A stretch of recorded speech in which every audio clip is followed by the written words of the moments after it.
Behold, I have taught you statutes and judgments, even as Yahwah my power commanded me, that ye should do so in the land whither ye go to possess it.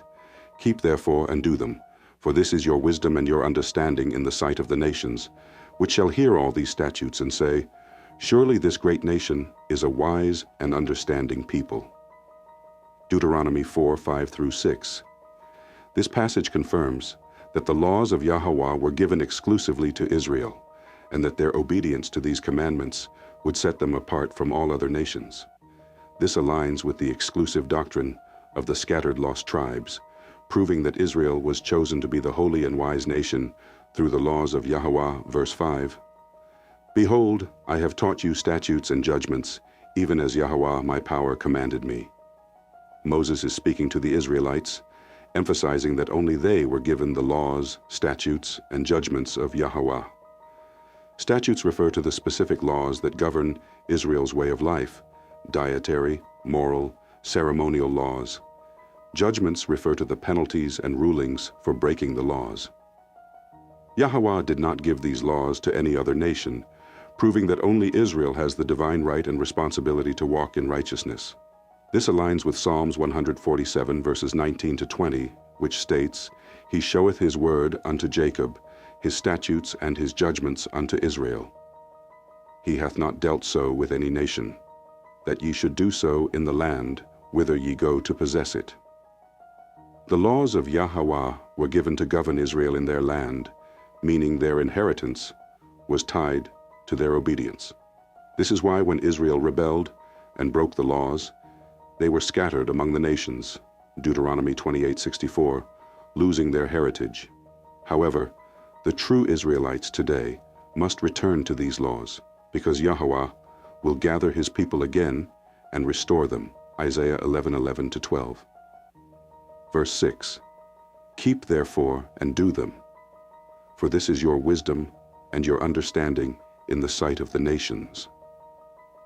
The wisdom of Israel is not in philosophy, science, or worldly knowledge, but in keeping the laws of Yahweh. Other nations would recognize Israel's wisdom when they saw the righteousness of Yahweh's laws in action. Wisdom is not knowing everything, it is obedience to Yahweh's commandments. This aligns with Psalms 111 verse 10, which says, The fear of Yahweh is the beginning of wisdom. A good understanding have all they that do his commandments. The reason why the scattered Israelites today are at the bottom of society is because they have rejected this wisdom and are following the customs of the heathen, Jeremiah 10:2. Which shall hear all these statutes and say, Surely this great nation is a wise and understanding people. When Israel follows the laws of Yahweh, the nations recognize them as great and set apart.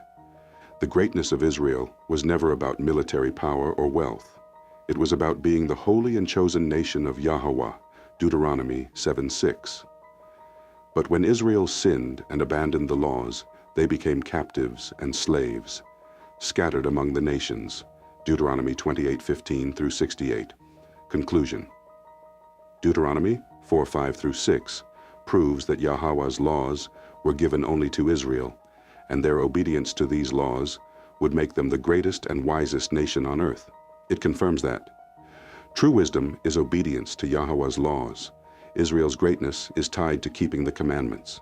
The downfall of Israel, captivity, oppression, and loss of identity is due to forsaking the laws. This is why Yahweh said in Matthew 5:17, Think not that I am come to destroy the law or the prophets. I am not come to destroy, but to fulfill.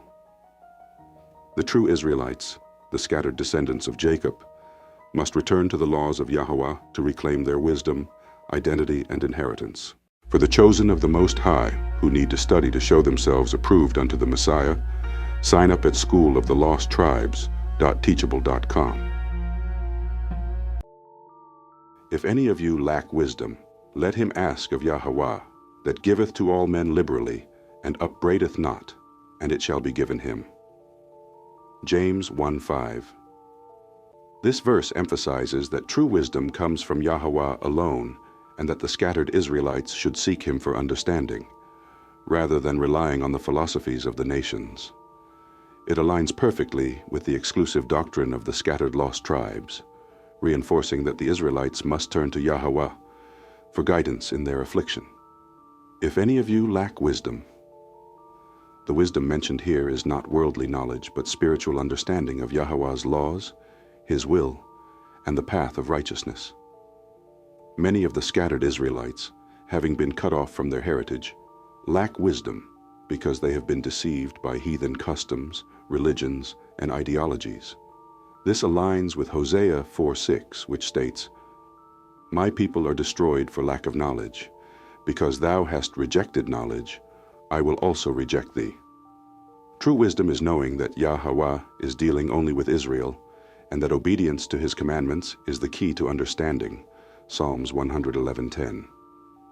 Let him ask of Yahweh, that giveth to all men liberally, and upbraideth not.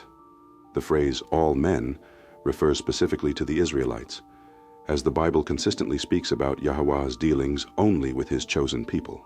Amos 3:2. Yahweh gives wisdom freely to those who sincerely seek Him, just as King Solomon asked for wisdom and was granted it. 1 Kings 3:9-12. The phrase, upbraideth not, means that Yahweh does not scold or rebuke those who genuinely seek wisdom. He welcomes those Israelites who repent and return to Him for knowledge. And it shall be given him.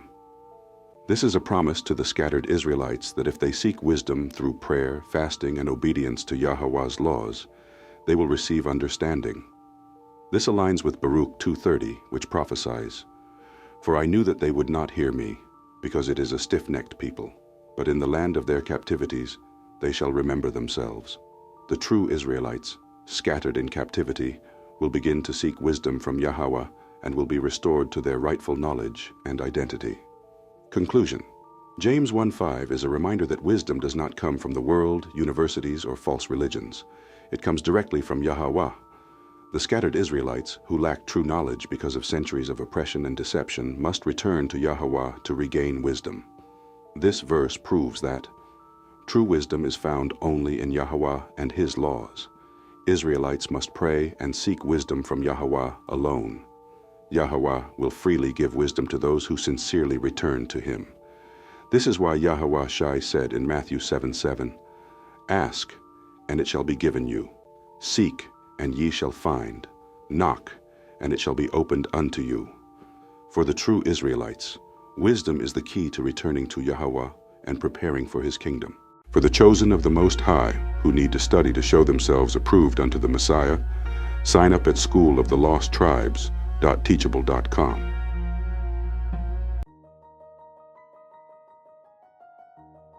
The fear of Yahweh is the beginning of wisdom, and the knowledge of the holy is understanding. Proverbs 9:10. This verse establishes the foundation of true wisdom and understanding, making it clear that wisdom does not come from worldly knowledge, philosophy, or education, but from fearing and obeying Yahweh. It is a direct reminder to the scattered Israelites that their restoration and redemption come only through returning to Yahweh's laws, statutes, and commandments. The fear of Yahweh is the beginning of wisdom. The word fear in this context does not mean mere terror. It means reverence, deep respect, and obedience to Yahweh's commandments. True wisdom begins with this fear, meaning no one can be truly wise unless they first submit to Yahweh's authority. This directly aligns with Ecclesiastes 12:13, which states, "Let us hear the conclusion of the whole matter. Fear Yahweh and keep His commandments, for this is the whole duty of man." The modern world promotes knowledge without Yahweh, but according to Scripture, all knowledge outside of Yahweh's wisdom leads to destruction. This is especially relevant to Israel, who was scattered among the nations because they rejected wisdom by forsaking the commandments. Hosea 4:6. "My people are destroyed for lack of knowledge."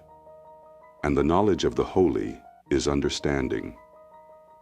The knowledge of the holy refers to knowing Yahweh's laws, His ways, and His chosen people, Israel. Many claim to have knowledge, but true understanding only comes when one recognizes and obeys the divine order set by Yahweh, which includes knowing who the real Israelites are and their covenant. This aligns with Psalms 111, verse 10, which states, The fear of Yahweh is the beginning of wisdom. A good understanding have all they that do his commandments. This means true understanding is only given to those who keep the laws of Yahweh, not to the heathen, not to the wicked, and not to those who reject the truth. Conclusion. Proverbs 9:10 confirms that wisdom and understanding are not for everyone, only for those who fear Yahweh and keep his commandments. This is a direct message to the scattered Israelites who must return to Yahweh's laws to regain their true identity and wisdom. This verse proves that wisdom starts with fearing Yahweh and keeping his commandments. Understanding comes from knowing and following Yahweh's ways. The world's so-called wisdom is foolishness without obedience to Yahweh. As Yahweh said in Matthew 7:24, "Whosoever heareth these sayings of mine and doeth them, I will liken him unto a wise man which built his house upon a rock." For the true Israelites, wisdom is returning to Yahweh's commandments, because without fear of Yahweh, there is no wisdom at all. For the chosen of the Most High, who need to study to show themselves approved unto the Messiah, sign up at schooloftheLostTribes.teachable.com.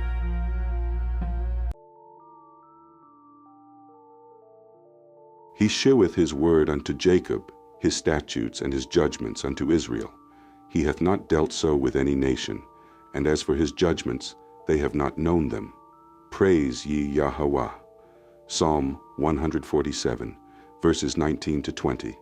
This passage destroys the false doctrine that the Bible is for all nations, and confirms that Yahweh's laws, statutes, and judgments were given exclusively to Israel. This aligns with the exclusive doctrine of the scattered lost tribes, proving that only Israel has a covenant relationship with Yahweh. Verse 19, He showeth his word unto Jacob, his statutes and his judgments unto Israel. Yahweh's word, laws, wisdom, and commandments, was given to one people, Israel, the descendants of Jacob. The statutes and judgments, the laws and their consequences, belong exclusively to Israel, meaning the other nations were never given divine laws to follow. This aligns with Deuteronomy 4:5-6, which states, "Behold, I have taught you statutes and judgments, even as Yahweh my power commanded me, that ye should do so in the land whither ye go to possess it. Keep therefore and do them, for this is your wisdom and your understanding in the sight of the nations." This proves that true wisdom and understanding come from keeping Yahweh's commandments, which were only given to Israel. Verse 20, He hath not dealt so with any nation, and as for his judgments, they have not known them. This is a clear-cut statement that Yahweh is not dealing with any other nation besides Israel. No other people were given the laws, the promises, or the covenants. Romans 9:3-5 confirms this. The heathen nations do not know Yahweh's judgments, because they were never under his law.